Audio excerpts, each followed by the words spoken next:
Buenas tardes. ¿Por qué olvidamos lo que olvidamos? ¿En qué se diferencia la historia de la memoria? ¿Cómo adquiere memoria un lugar en la literatura y en las artes? ¿De qué manera las ciudades y el campo se inquietan por su memoria? Hay quienes dicen que el lugar de la memoria es la mente, otros piensan que pertenece al corazón. La Alcaldía de Medellín, a través de su Secretaría de Cultura Ciudadana y la Biblioteca Pública Piloto, les dan la bienvenida a la 12ª Fiesta del Libro y la Cultura, un encuentro ciudadano donde celebramos la palabra en todas sus formas y manifestaciones, que este año tiene como tema de conversación las formas de la memoria. Los invitamos a conectarse con nosotros a través de las redes sociales, compartiendo contenidos con el numeral Fiesta del Libro y numeral Las Formas de la Memoria. En Facebook nos encuentran como Fiesta del Libro y la Cultura y Alcaldía de Medellín, y en Instagram y Twitter como @fiestalibro y @alcaldía de Med. Una oportunidad para contarle a muchos ciudadanos cómo vivimos esta fiesta en la ciudad de los libros. La actividad que tendremos a continuación hace parte de la franja Charlas de la Tarde. Esperamos que este paso por la fiesta nos deje llenos de experiencias que nos permitan seguir aportando a la transformación social de nuestra ciudad, a la construcción de cultura ciudadana. Antes de comenzar esta actividad, desde la Alcaldía de Medellín queremos agradecer a las entidades aliadas en este proyecto. Los grandes patrocinadores, El Colombiano, Confama, Confenalco Antioquia y Banco Itaú, al patrocinador EPM, a los aliados estratégicos Sistema de Bibliotecas Públicas de Medellín, Celsia, Parque Explora, Universidad de Antioquia, Buen Comienzo, Jardín Botánico de Medellín, Cinemas Procinal, El Tiempo, Publicaciones Semana. A quienes hicieron posible el país invitado, Secretaría de Cultura México, Agencia Mexicana de Cooperación Internacional para el Desarrollo, Secretaría de Relaciones Exteriores de México, Embajada de México en Colombia, México, Un Mundo en Sí Mismo, Año Colombia-México, Cemex y Claro, a quienes, con su apoyo, hacen posible el Premio León de Greiff al Mérito Literario, la Universidad EAFIT, Grupo Argos, Cementos Argos y Celsia, al apoyo de entidades como Embajada de Brasil, Reino de los Países Bajos, Acción Cultural Española y Metro de Medellín. En esta oportunidad tendremos El poder de la lengua, palabras que nacen en la marginalidad de la calle. Yuri Herrera y Rodrigo Fuentes conversan con Estefanía Rodríguez. Bienvenidos.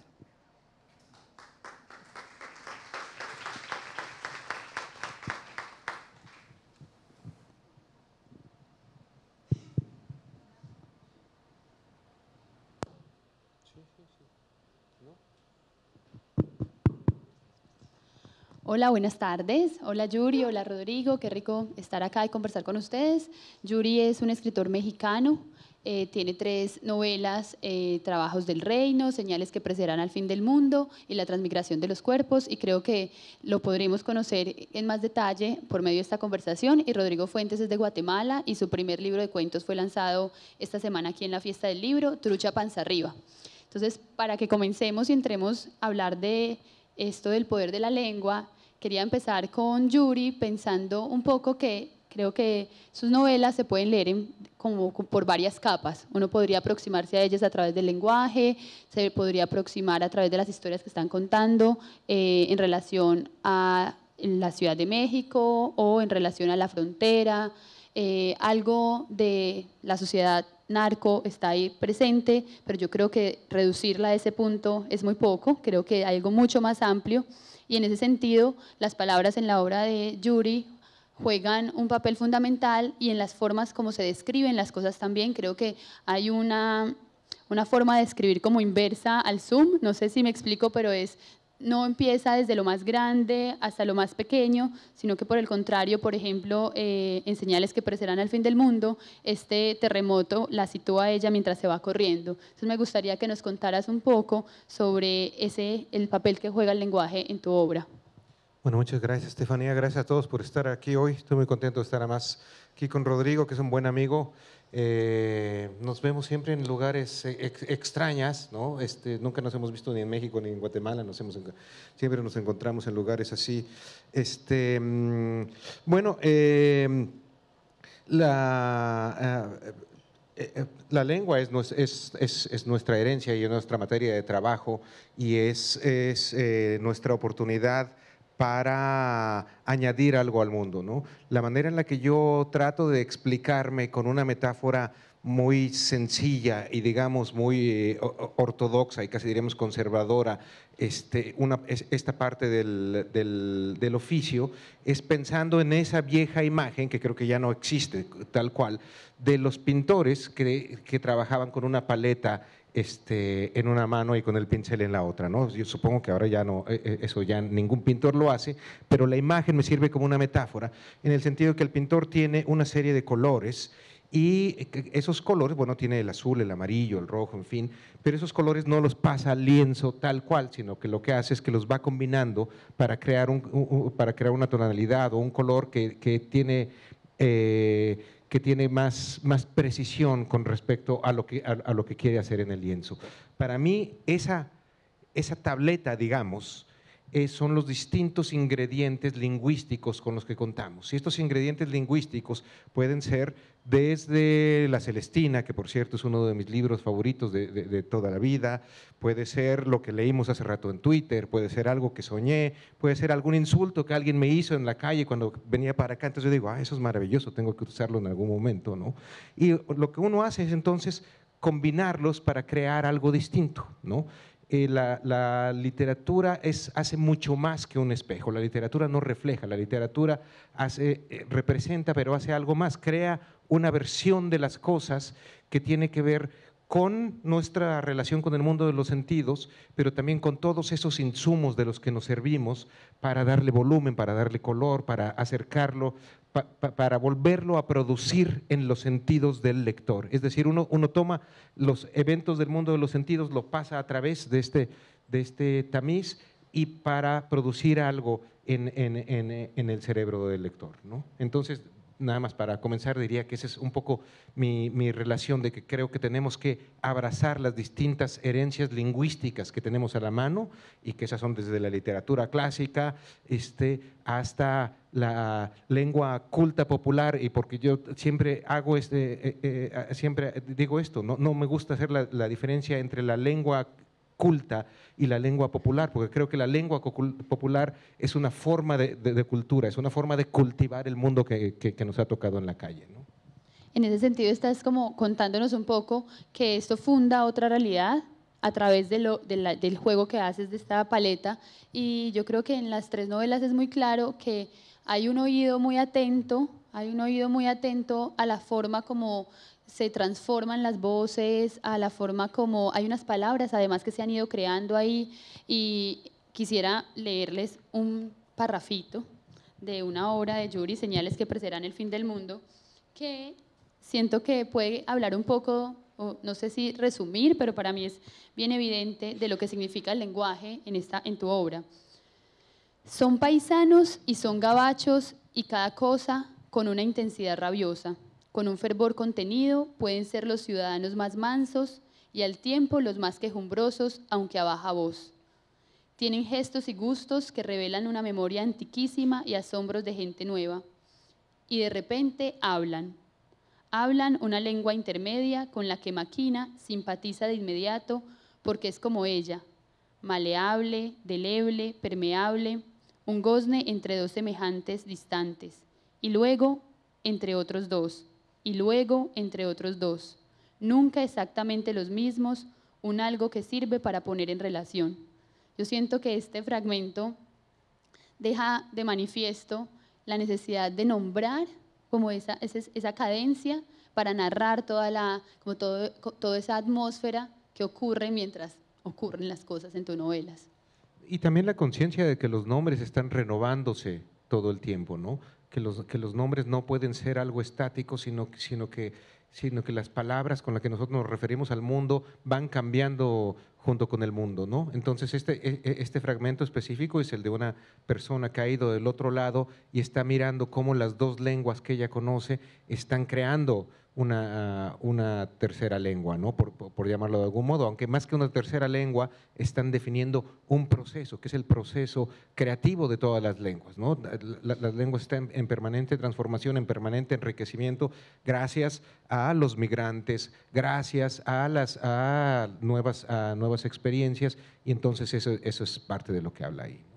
Y el oído de Rodrigo también es muy atento, porque la obra en estos cuentos, siento que si bien hay una atmósfera o una recreación del campo, siento que también, como en el caso de Yuri, eso puede ser secundario, y que hay una pregunta sin muchas pretensiones también, que eso me parece como importante en los cuentos, por traer esa oralidad del campo, de ese campo y de esa transición hacia la ciudad. Entonces, si nos cuentas cómo está tu oído en tus cuentos. Pues la verdad, yo canto re mal, y tengo un oído pésimo para la música, pero tengo un aprecio tremendo, creo, por las distintas formas de hablar, especialmente de Guatemala, pero de Centroamérica, ¿no? En general. Y hay algo, bueno, Guatemala creo que tiene ciertas afinidades de muchos tipos con Colombia, es una tierra de contrastes, ¿no? Que es casi un lugar común, pero es un país muy chiquito. Estábamos hablando con Daniel hace poco, país muy chiquito, está entre, bueno, Centroamérica son dos capas tectónicas que se unen, ¿no? Es volcánico, entonces las alturas cambian radicalmente en una distancia muy pequeña, y por lo mismo los espacios, la gente, las hablas, la forma de ver el mundo también cambia de una forma muy rápida. Y entonces yo creo que en los cuentos son diferentes espacios, diferentes campos, diferentes ciudades, por decirlo así, los que aparecen en esta colección.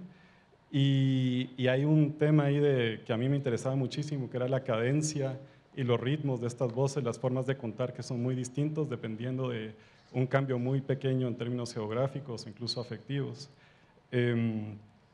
Dicho eso, también regresando un poco a lo que decías vos, Yuri, esta especie de traducción que sucede de la paleta a la obra, ¿no? Que es una traducción con muchos matices y mucha corrupción como parte de ese proceso, corrupción productiva, diría yo.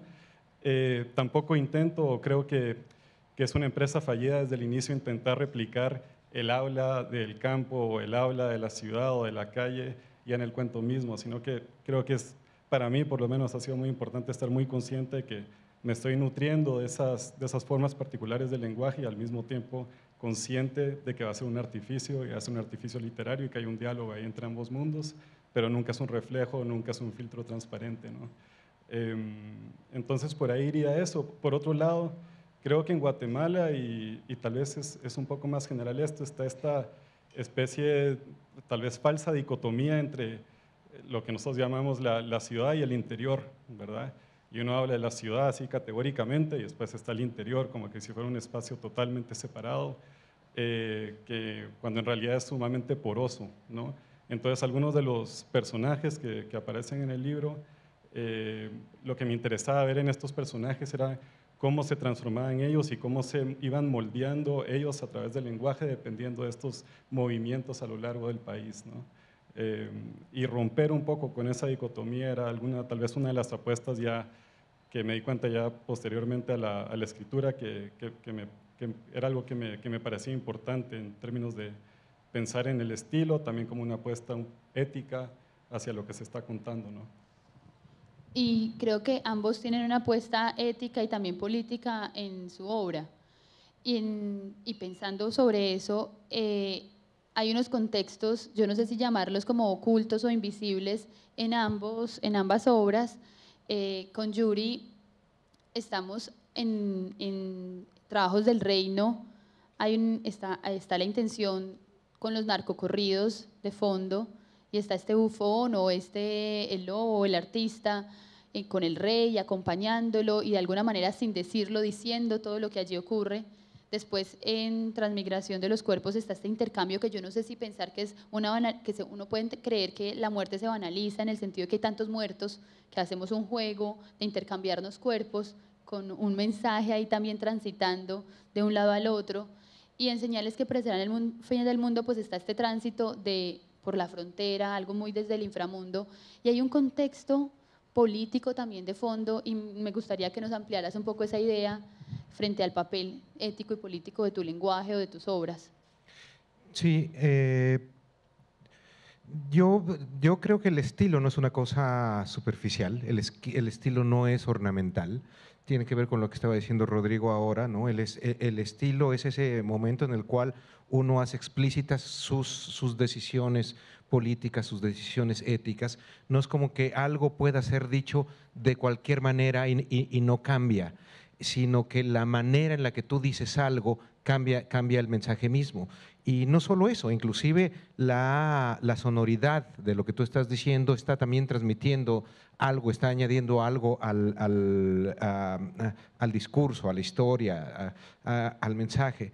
Y lo que creo es esto, toda literatura es política en términos de que cuando tú estás escribiendo, así estés describiendo una silla, tú estás posicionándote frente a ciertas certezas de tu época.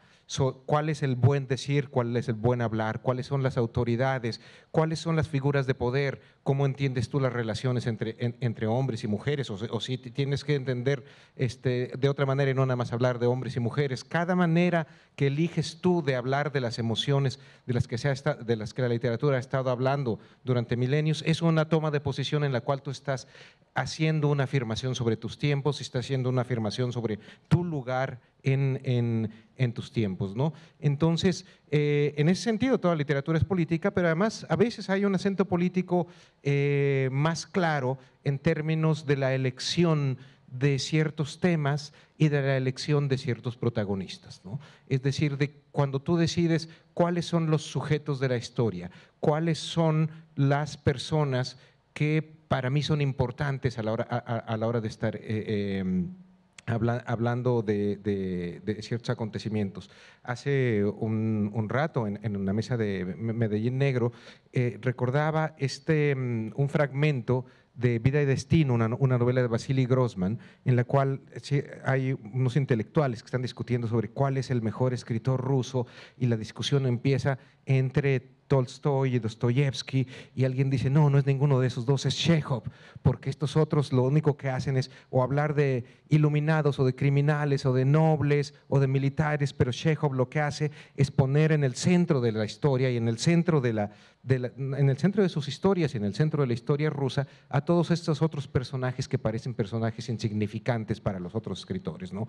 El panadero, el zapatero, en fin. Y esa es una posición política, independientemente de cuál haya sido el discurso explícito de Chekhov al respecto. Cómo miras todo el mundo y cómo lo reproduces, cómo lo recreas en tu literatura, eso es una actividad política también, ¿no? Y en la obra de Rodrigo está en los cuentos como una preocupación por el desarraigo, por el despojo, y hay un cuento que yo disfruté mucho que es el de Perla, que es una vaca insurgente que se cree perro y que está liderando la sublevación un poco de estos jornaleros. También hay una búsqueda por una elección que hiciste para narrar esa situación. Sí, claro, creo que ese cuento tal vez es un poquito diferente al resto en el sentido de que esta Perla, bueno, es el personaje central y como decís vos, es una vaca que quería ser perro. Y hay una como cosa aspiracional, Perla se lleva muy bien con los jornaleros, digamos, con reivindicaciones sociales del campo, es una vaca que vive en la costa sur de Guatemala, que son las plantaciones de caña, un lugar muy duro durante la guerra especialmente.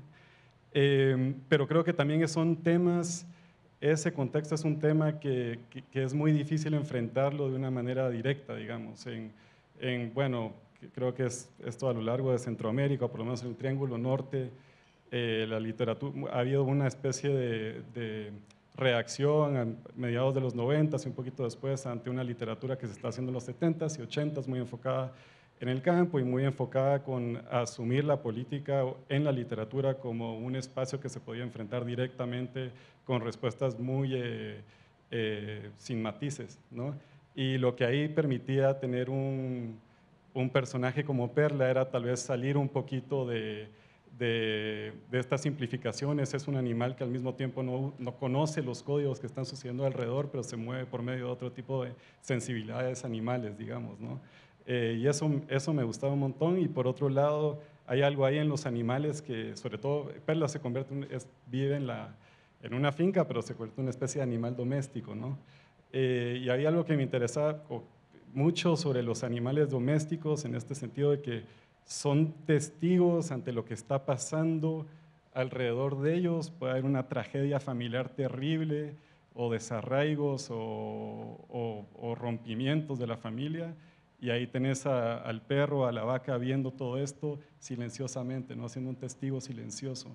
Y creo que me facilitó hablar sobre lo que estaba sucediendo, algunos de los como subtextos del cuento, al tener un personaje que está mirando esta realidad desde esa posición que no va al compromiso fácil, pero tampoco va a la distancia, ¿no? A la distancia política respecto a lo que está sucediendo.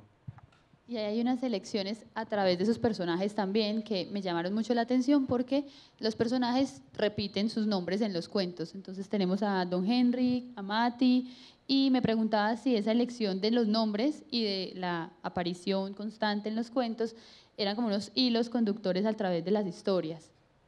Sí, cabal, esto es bueno, en realidad todos los cuentos giran de alguna manera alrededor de este personaje, justamente Henrik, ¿no?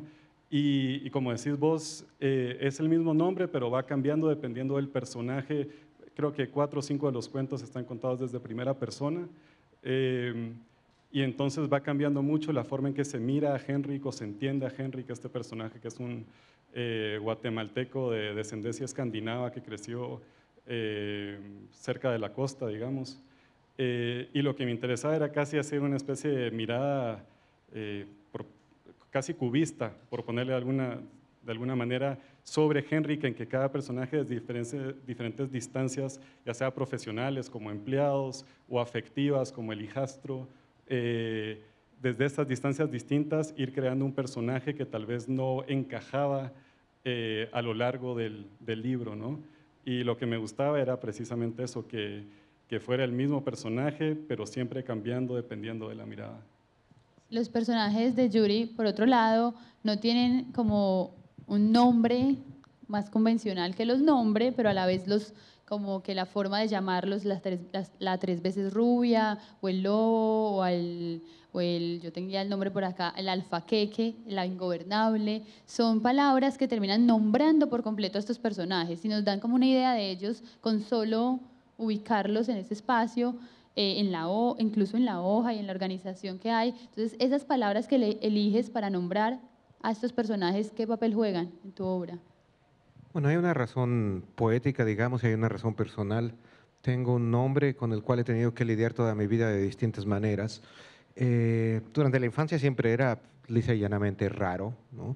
Pero a partir de la adolescencia se convirtió en una pequeña tragedia cuando una cantante que se llamaba Yuridia se cambió el nombre profesional a Yuri, y a partir de entonces el nombre se convirtió en nombre de mujer, ¿no? Y lo cual me hizo muy infeliz por un rato. En los últimos años más bien es una idea que me divierte y debo confesar que a ratos me excita un poco pensar en este otro yo femenino que está existiendo en paralelo, porque además todo el tiempo recibo llamadas ofreciendo vender cosas a la señora o a la señorita Yuri. Prefiero que me llamen señorita, por cierto. Pero el caso es que he pensado mucho en el efecto que los nombres tienen en uno y lo que le hace uno a los nombres, ¿no? Y en literatura, para mí, elegir un nombre es tan importante como elegirle el carácter. Es decir, un personaje para mí no es simplemente cuánto mide, cuánto pesa y qué tipo de pantalones usa, digamos, sino un personaje es cómo reacciona ante el mundo, cómo reacciona ante situaciones de emergencia especialmente. Y yo trato de elegir los nombres de tal manera que creen una tensión entre lo que el personaje es y lo que el personaje hace o lo que se espera de él, ¿no?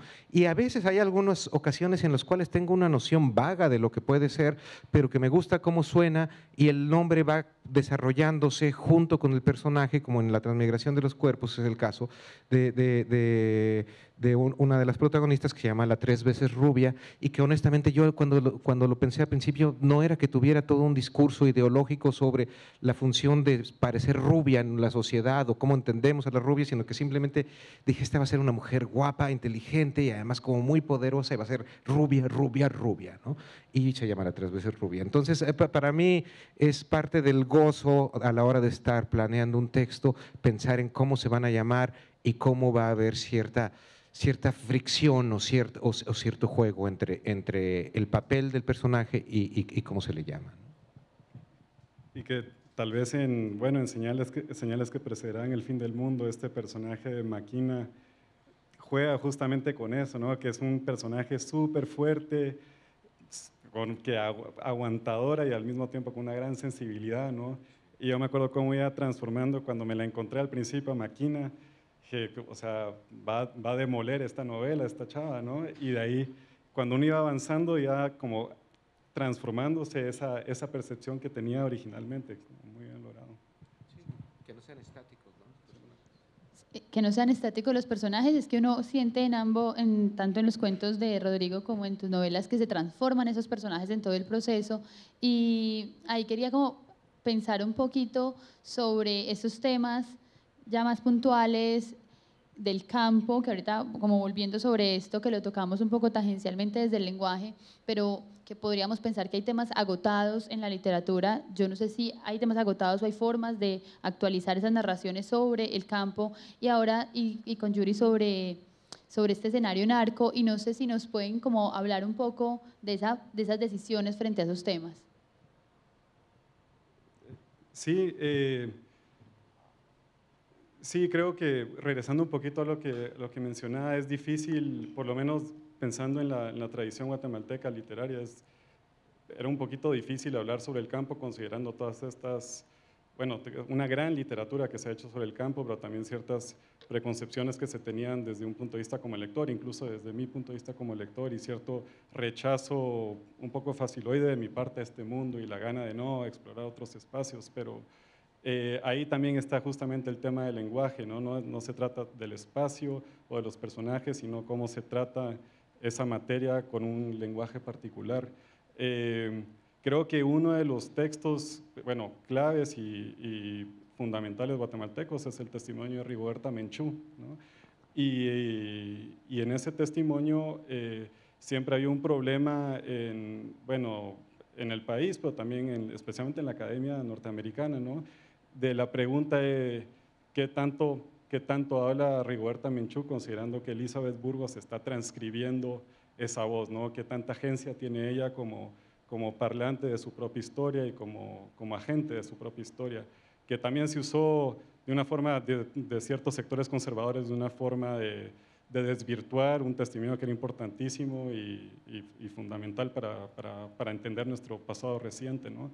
Pero también yo creo que por eso algunos de los cuentos que trabajo aquí son narrados desde alguien que está escuchando a otra persona hablar.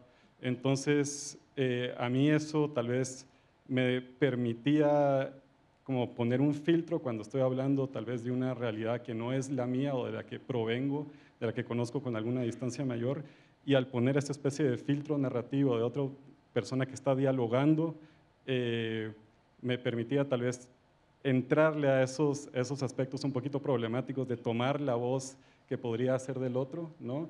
Y hacer cuenta de que aquí hay un proceso narrativo y hay un lenguaje que está al servicio de la trama y del personaje,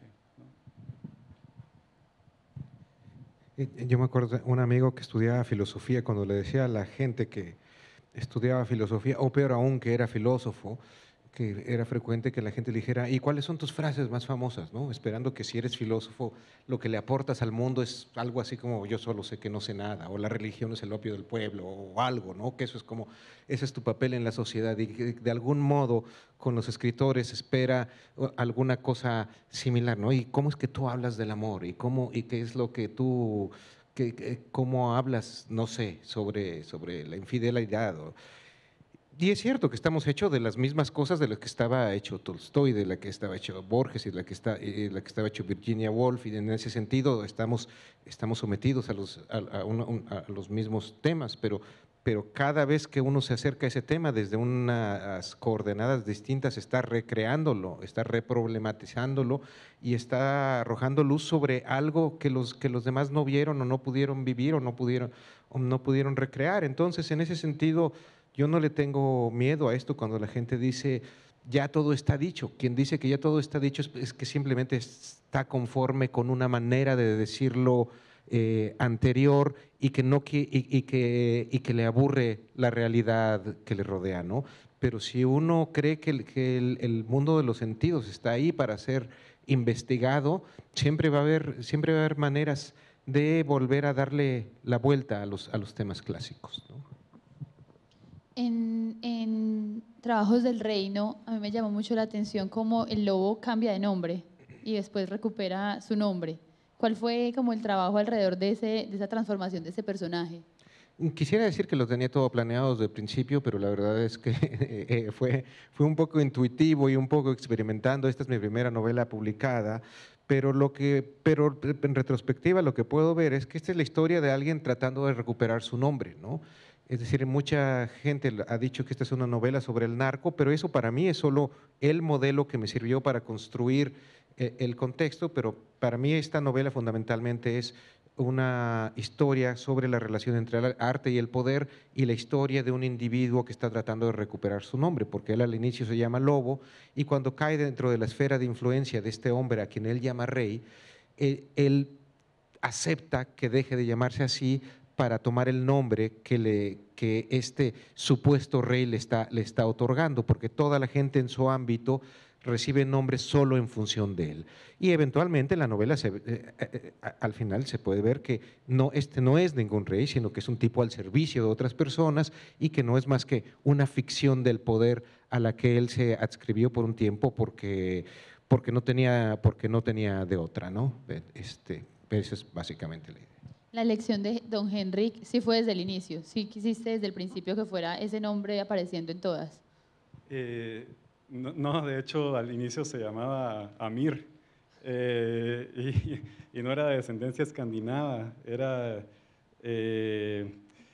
un productor de cardamomo. Cambió mucho dependiendo de la escritura, tomó 4 o 5 años la escritura del libro.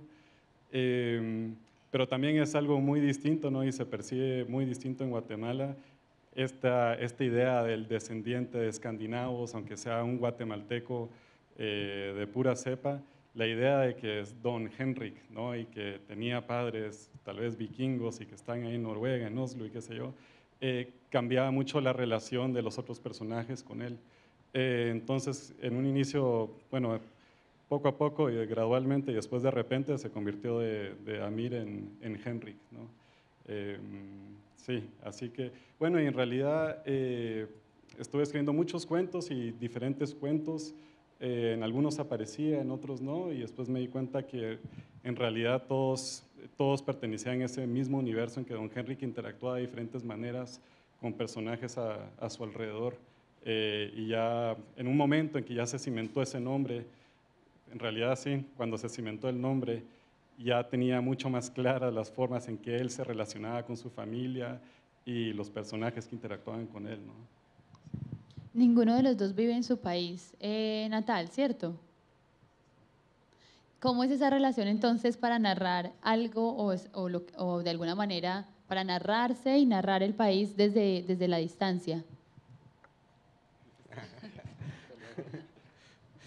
Bueno, son distintas cosas. Por un lado, yo voy a México todo el tiempo, ¿no? Estoy relativamente cerca, estoy en Nueva Orleans. Hasta antes del huracán había vuelos directos, ahora ya no hay, pero aún así con un poco de paciencia uno puede ir. Y yo voy al menor pretexto, me invitan a la graduación de un kinder y yo voy, ¿no?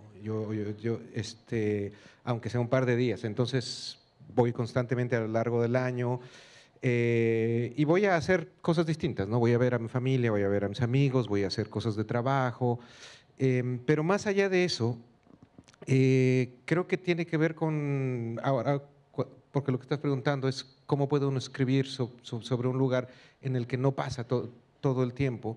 Lo que yo creo es que esta es una de las diferencias entre la escritura periodística o sociológica y la escritura literaria, ¿no? Recuerdo hace unos meses estaba yo en un encuentro en Luisiana y había un escritor de novela policíaca muy bueno de allá, y él estaba diciendo que él no concibe la escritura sin documentación, la escritura de ficción. Él dice, si yo voy a escribir acerca de un bar en Nueva Orleans, tengo que ir ahí y tomar nota exactamente de cómo huelen los meados ahí y qué es lo que está escrito en el baño y qué tipo de gente hay ahí, exactamente cómo están vestidos y qué música ponen. Dice, tienes que tener los detalles correctos. Y yo le decía que yo estaba de acuerdo con eso, pero que creía que en la literatura era importante tener los detalles correctos de tus pesadillas y no nada más de la realidad. Es decir, si uno piensa en alguien como Kafka, que es un tipo que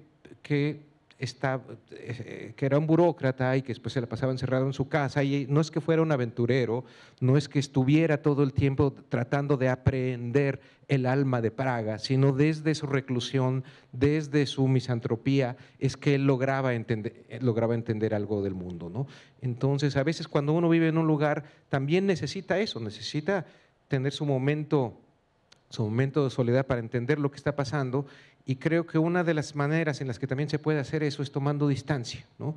Tomando distancia uno cobra conciencia de ciertas formas del lenguaje y cobra conciencia de ciertos hábitos de tu sociedad que te pasan de largo cuando estás ahí, justo porque se confunden con el paisaje, ¿no? Entonces, yo disfruto mucho regresar a México constantemente, pero también aprecio las posibilidades que da mirar el paisaje dando un paso atrás.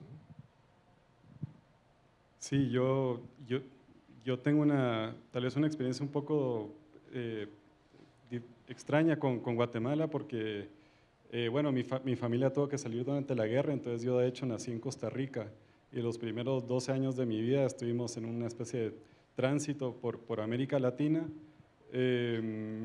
Pasamos por México, por el DF, y yo cometí el error de absorber el acento chilango, lo que me hizo llegar a Guatemala mal parado, por cierto, pero esa distancia creo que yo siempre vi a Guatemala como una especie de horizonte al cual había que regresar, y una especie de tierra prometida, idealizado, a pesar de que habían, bueno, por las circunstancias, tal vez no tantas cosas para idealizar, pero inevitablemente estaba esa nostalgia del lugar al que yo en algún momento quería regresar, y especialmente al que mi familia y mis padres querían regresar. Y bueno, de ahí regresé a los 12 años, que es una edad complicada en cualquier parte, y regresé con el acento chilango y me di trancazos en esos momentos, viendo que no era el sueño que yo me había imaginado, ¿no? Entonces creo que ya de por sí, ahorita estando en Estados Unidos y dando clases, yo también hago lo posible por regresar a Guatemala todo el tiempo que pueda. Mi familia está ahí, mis amigos están ahí, mis relaciones afectivas están ahí, pero supongo que siempre ha estado esa distancia desde que empecé con la escritura, con las lecturas, y siempre vi al país con una especie de distancia que también lo hacía más productivo y me permitía cuestionarme no solo cosas sobre el país, sino sobre las formas en que yo miraba, y yo miraba en general, ¿no? Y creo que eso es algo que he tratado de encontrar el gusto y la parte productiva estando en Estados Unidos, y también entendiendo que, bueno, que ahora Estados Unidos la relación siempre ha sido una relación muy complicada con Guatemala, ¿no? Desde la guerra civil, obviamente, y ahorita con toda la situación de los inmigrantes y la inmigración. Y entonces sí hay una especie de relación de aprecio, por un lado, por las oportunidades de estar ahí, pero también cierto, digamos, cierta resistencia a mantenerme en ese lugar, ¿no? Pero a mí me parece, digamos, a nivel de escritura, me parece como muy, muy, muy bueno mantener esa distancia, por un lado.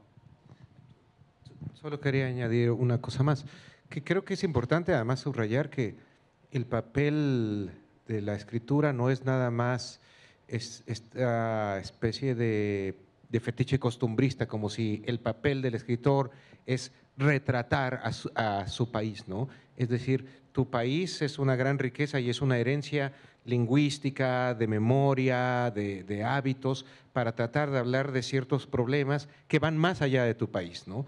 Entonces, yo por eso es que nunca he visto el migrar como una pérdida en ese sentido, sino más bien cuando tú migras, estás migrando con tu memoria, estás migrando con tu lengua y estás haciéndole algo también a tu memoria y a tu lengua y al mismo tiempo estás acercándote a algo que va más allá de las fronteras nacionales y que va más allá de lo que ciertos cánones literarios entienden como la forma de hablar de un lugar específico, ¿no?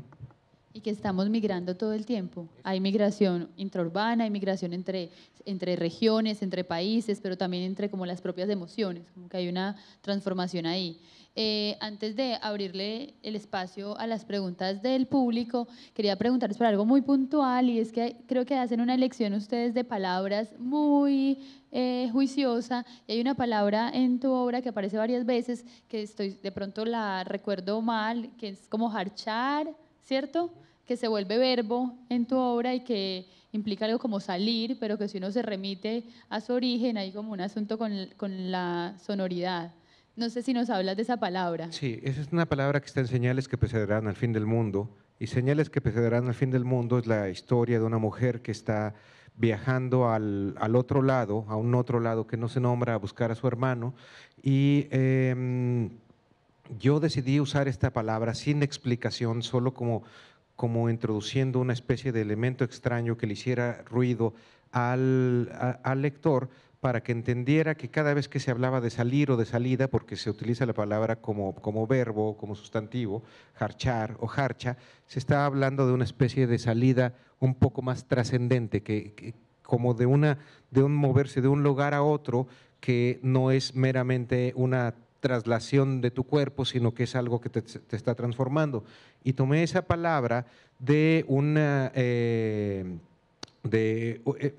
como se denominaba en la Edad Media a las partes de ciertos poemas, son unas composiciones líricas que están escritas en caracteres arábicos, pero que ya están sonando como lo que después se convertirá, como lo que después será el español. Entonces esa palabra estaba al final de los poemas, era literalmente la salida del poema, y para mí esta palabra me funcionaba porque era como la historia que yo quería contar, era una palabra en transición, era una salida y era una mezcla de distintas lenguas y de distintas realidades, y por eso dije simplemente la voy a meter ahí y a ver que el lector haga lo que quiera con ella, ¿no?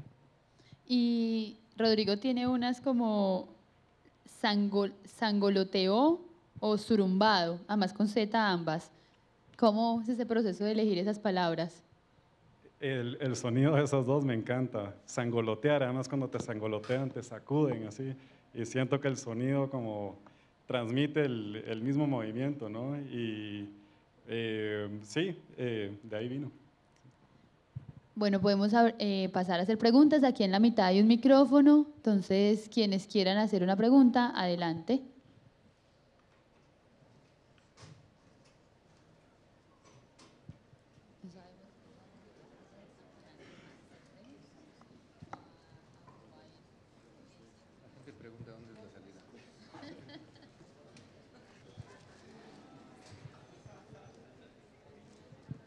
Estábamos atentos, pensamos que venían a hacer preguntas todos.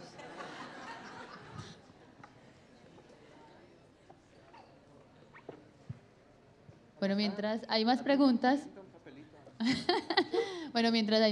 podemos nosotros seguir conversando. En la obra de Yuri, yo quiero volver a algo que dije muy rápido al principio, y es este asunto de las capas, porque yo sentía que, y con las personas que he conversado que han leído tu obra, había lecturas bien diferentes, como que había una lectura en la que se disfrutaba un montón lo que ya hemos hablado en este rato sobre la lengua, pero también había otras lecturas que se enfocaban muchísimo en la situación puntual, por ejemplo, en Transmigración de los cuerpos, en la situación puntual del intercambio de los cuerpos, muy como dos familias enfrentadas, entonces ahí había como otra capa, pero después uno puede pensar en una capa que tiene, creo que, pues conozco que eres estudioso del medioevo y que uno ve como sutilmente y después podría pensarse en todas las capas juntas y encuentra una novela un poco muy compleja. No sé si nos cuentas de esa, cómo construyes tus novelas. Bueno, viene de cierta conciencia del lenguaje, del hecho de que toda palabra tiene una denotación, pero tiene connotaciones y que uno puede explotar la diversidad de maneras, la diversidad de roles que puede tener una palabra, ¿no? Si uno entiende que las palabras no son objetos inmutables, sino que van cambiando su significado y que van cambiando su rol en función del contexto, entonces se vuelve más fácil hacer uso de eso como un juego, ¿no? Y lo que yo creo es que también uno puede extender eso a situaciones emocionales o a ciertas anécdotas que aparentemente pueden ser leídas, algunas anécdotas solo como una tragedia, pero que tú bien puedes hacer la operación narrativa para que sea leída también, si el lector así lo siente, de manera cómica, por decir algo. Pero lo que a mí me gusta hacer es no definirlo de una manera específica. Y esto es algo que, por ejemplo, yo en mis clases siempre converso con mis estudiantes, ¿no? La opinión de un escritor sobre su obra no es el juicio definitivo sobre esa obra, porque tú puedes decir, no, pues para mí es que el Quijote, para mí sobre todo, habla de la soledad de ese pobre caballo, ¿no? Y entonces la gente va a decir, no, eres un estúpido, no entendiste el Quijote. No, pues el Quijote a lo mejor también te está dando esa opción. Y lo que creo es que uno pueda ofrecer obras que tienen distintos lugares por donde agarrarse y que no es un objeto con una sola utilidad, con una sola función, con un solo relato. Entonces eso se puede hacer con una utilización estratégica de los silencios y de la ambigüedad, ¿no? Me parece que son de las herramientas más útiles en el trabajo literario.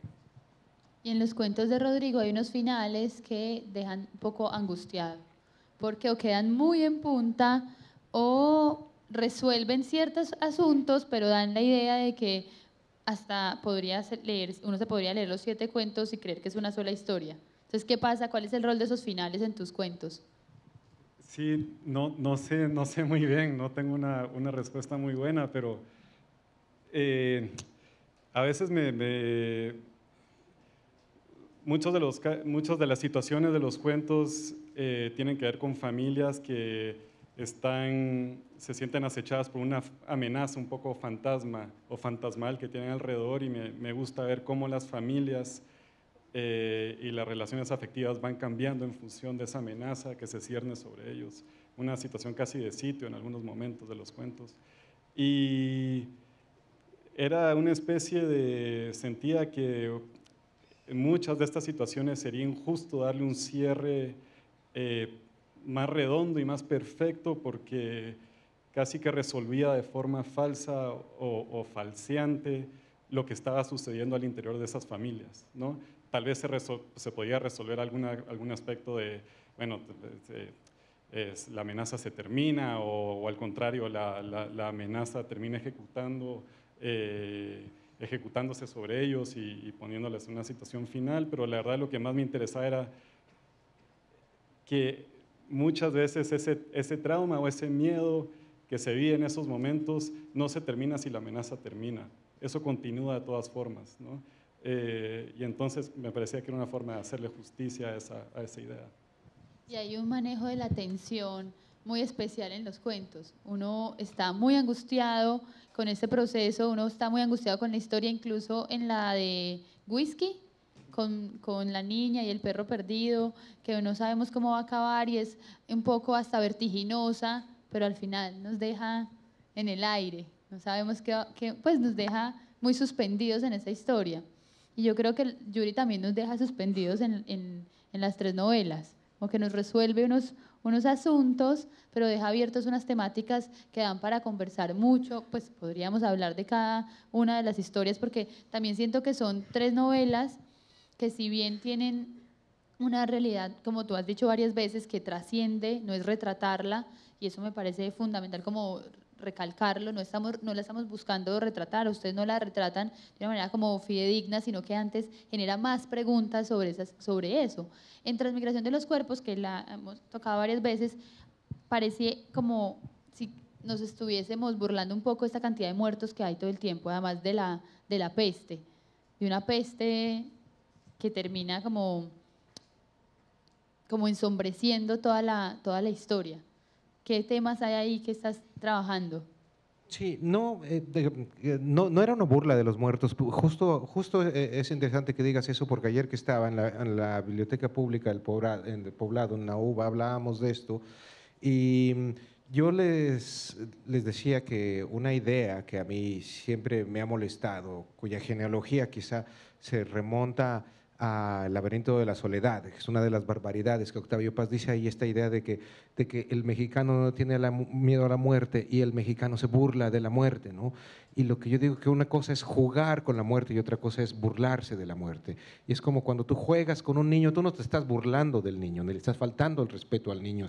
El juego es algo creativo, el juego es una manera de procesar cosas importantes y cosas banales.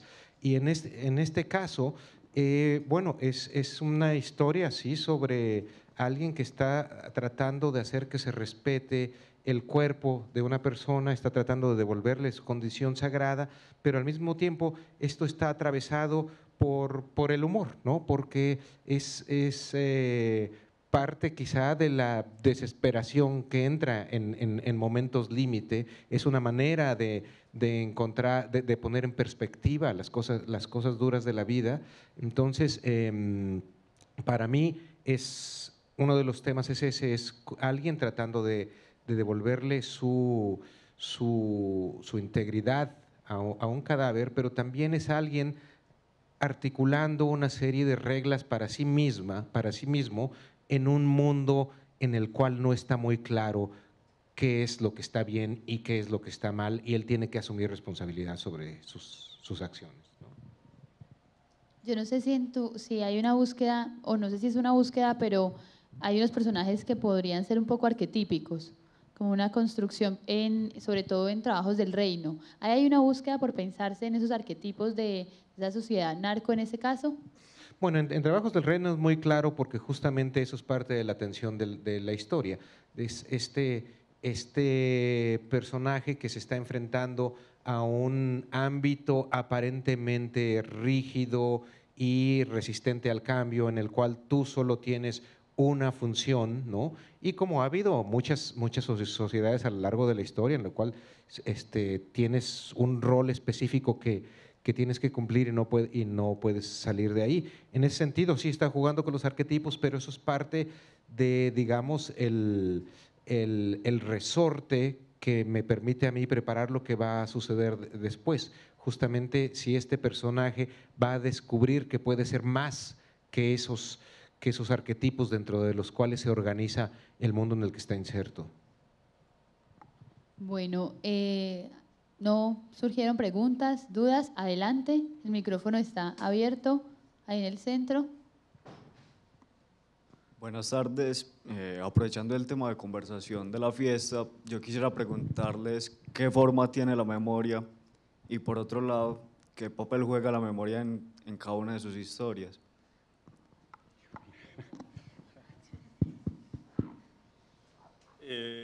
Pues nos hicieron esa pregunta para material de difusión escrito de la fiesta, y la verdad a mí me costó muchísimo responderla. Y al final lo que hice fue contar una pequeña anécdota, que era la forma en que la forma más cercana en que siento la memoria últimamente, por lo menos, que la forma de la memoria es la cara de mi abuelita cuando empieza otra vez a reconocerme, que ella está senil. Y llegué hace poco y me senté con ella por primera vez. Estuve ahí 10 minutos hablándole y en algún momento me empieza a decir, no me reconocía, y en algún momento me empieza a decir, mira, pero yo te quiero hablar porque Rodrigo tiene una situación difícil y creo que deberías ayudarle a Rodrigo. Y yo, bueno, yo le digo en algún, sí, pero rápidamente uno sabe que la cosa no se trata de convencerla de que yo soy Rodrigo, ¿no? Entonces le digo, bueno, ¿y qué le está pasando a Rodrigo? Y me empieza a explicar de los problemas de Rodrigo, y en efecto Rodrigo había estado teniendo algunos problemas en esos momentos. Y por otro lado, mi abuelita entonces olvida, se conecta a cosas, olvida, digamos, la historia familiar, pero al mismo tiempo se conecta a unos lazos emocionales, invisibles, afectivos, que están ahí presentes a pesar de que en la superficie de su conciencia no pueda acceder a eso, ¿no? O no pueda acceder a la realidad que compartimos, la realidad como evidente que compartimos ahí en la sala de su casa. Entonces creo que la memoria para mí en ese momento funciona un poquito así, como esa cara de mi abuelita, cuando al final de esa conversación empieza a reconocerme, y todavía no soy el Rodrigo que ha conocido durante los últimos 34 años, ¿no? Pero al mismo tiempo todavía es un Rodrigo casi más auténtico o más real, o en ese momento, que cualquier historia o anécdota que podría estar contando sobre mí mismo, ¿no? Yo no puedo superar eso. La memoria es la cara de mi abuelita cuando empieza a reconocerme, me parece una de las definiciones más bellas que he escuchado en mi vida, y además la pude ver, ¿no? Y me parece una imagen emocionante. Yo iba a decir una cosa intelectual y sangrona, así es que prefiero callarme.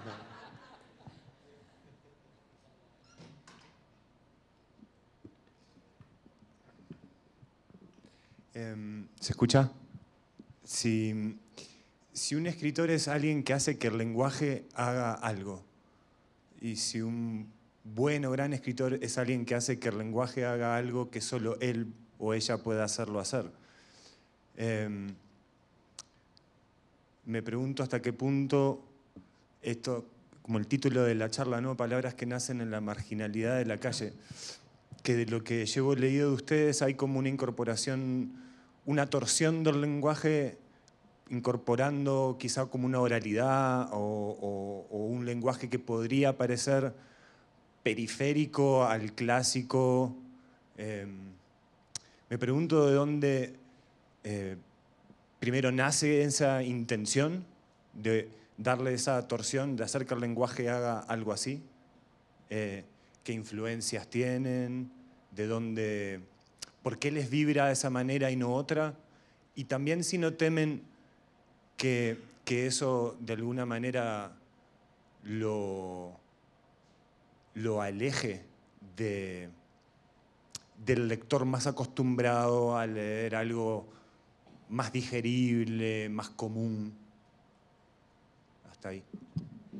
Bueno, esa parte viene menos, creo yo, de una influencia literaria, como de reparar en la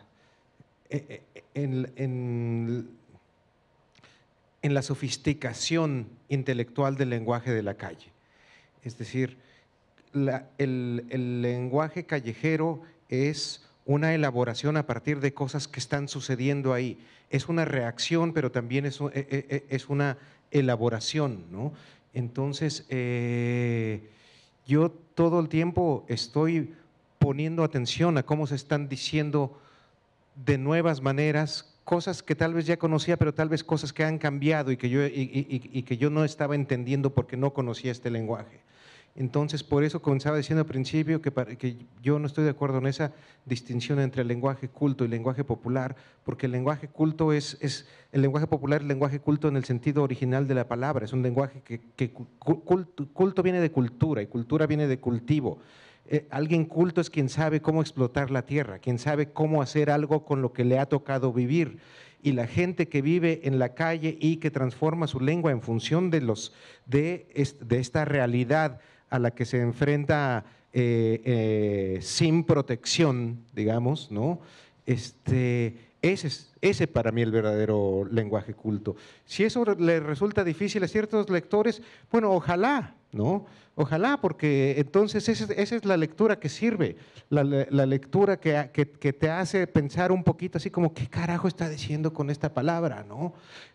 Y no simplemente leer transversalmente para que satisfaga una expectativa preestablecida, ¿no? Entonces, eso diría. Sí, y yo también diría, totalmente de acuerdo con eso, yo diría que también, entre otras cosas, la calle es calle porque no es domesticable, ¿no? Eso es como parte central de la calle, ¿no? Y creo que también intentar a través de cualquier lenguaje escrito, cualquier expresión artística, reflejar ese lenguaje, como decía un poquito antes, ya es una empresa fallida para mí, entonces para mí es un artificio que está alimentado, nutrido y corrompido por una serie de cosas, incluyendo lo que yo miro cuando salgo a donde sea en Guatemala o viajo o en la misma ciudad, en la capital, ¿no? Pero de ahí, en cuanto a las expectativas del lector, bueno, ahí es Laguna Libros los que pagan los platos rotos, ¿no? Ahí es la editorial la que se la juega también, y donde está también el aprecio y la afinidad con ciertas apuestas editoriales que dicen, mira, vos, bueno, tenés mucho sangoloteo aquí en tu libro, pero te vamos a publicar en Colombia de todas formas, ¿no? Y yo creo que hasta genera cosas lindas esa resistencia y esas expectativas que no se cumplen y la conciencia de que igual se va a apostar por eso.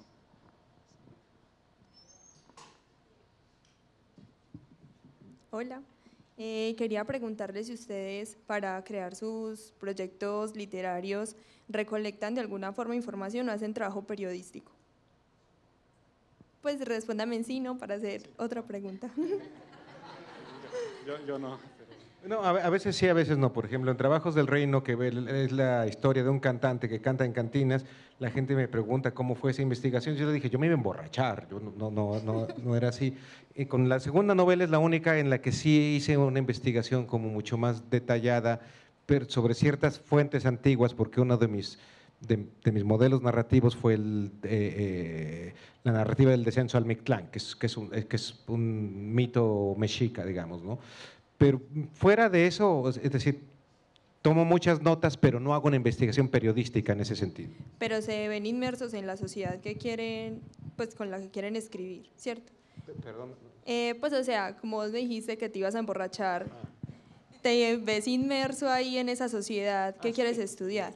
Entonces la pregunta es, ¿ustedes sienten que en ese proceso de escribir o hablar sobre historia o sobre memoria, sienten que las personas de alguna u otra forma distorsionan la realidad diciendo lo que quieren ser y no lo que han sido?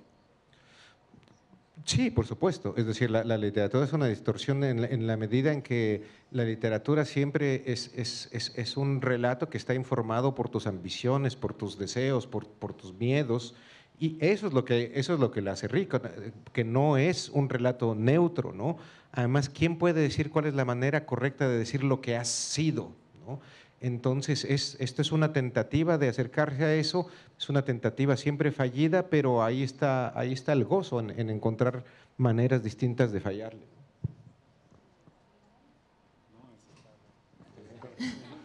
Bueno, si no hay más preguntas, entonces, bueno, aquí hay otra pregunta.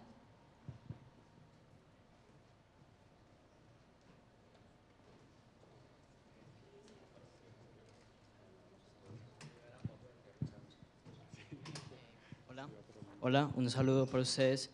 Y bueno, mi pregunta es muy clara. ¿Cómo lograr que la esencia del escrito que yo hago, por ejemplo, aquí en Colombia, un escrito, cómo lograr que la esencia, lo que quiero que mis lectores entiendan, se mantenga a pesar de lo vasto que es el español? Y una palabra puede significar aquí en Colombia algo muy contrario que, por ejemplo, en Perú, Guatemala, México. ¿Cómo lograr que esa esencia realmente se mantenga? Gracias. Yo creo que de las cosas más lindas de la escritura y el gozo del que hablaba Yuri también es saber que esa esencia no se va a mantener y que te vas a tirar al agua y sobre todo tu escritor, tu lector o tu lectora también se va a echar al agua con el texto y va a leerlo como venga, de donde venga y como le plazca o no le plazca, pero ese salto, ese trampolín que estás ofreciendo vos con el texto, con tu libro, justamente va a permitir una cantidad de lecturas bien distintas que para un lector es de las cosas más bonitas, ¿no? incluso lecturas contradictorias. Ahí te das cuenta de muchas cosas inesperadas, hasta para vos mismo que hayas entregado este texto pensando algo, escuchar respuestas diversas y te sorprendes vos mismo ante tu propio texto. Sí, yo creo que hay una pérdida en publicar, porque el texto deja de ser tuyo, el texto ya le pertenece a los lectores, y los lectores tienen derecho de hacer lo que se les pegue la gana con tu texto. Y tú no puedes controlarlo y es muy triste la gente que de verdad trata de controlar los sentidos de su texto. Un texto está vivo cuando se le multiplican los sentidos, entonces hay que abrazar esa pérdida, es una pérdida creativa, diría yo. Bueno, Yuri, Rodrigo, muchas gracias a todos por asistir.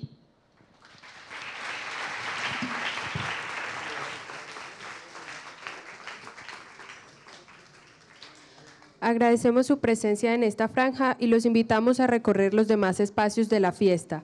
La imaginación la ha convertido en un amigo que se espera con ilusión durante el año y se despide con nostalgia cuando baja el telón. En la fiesta del libro y la cultura se realizará registro fotográfico y audio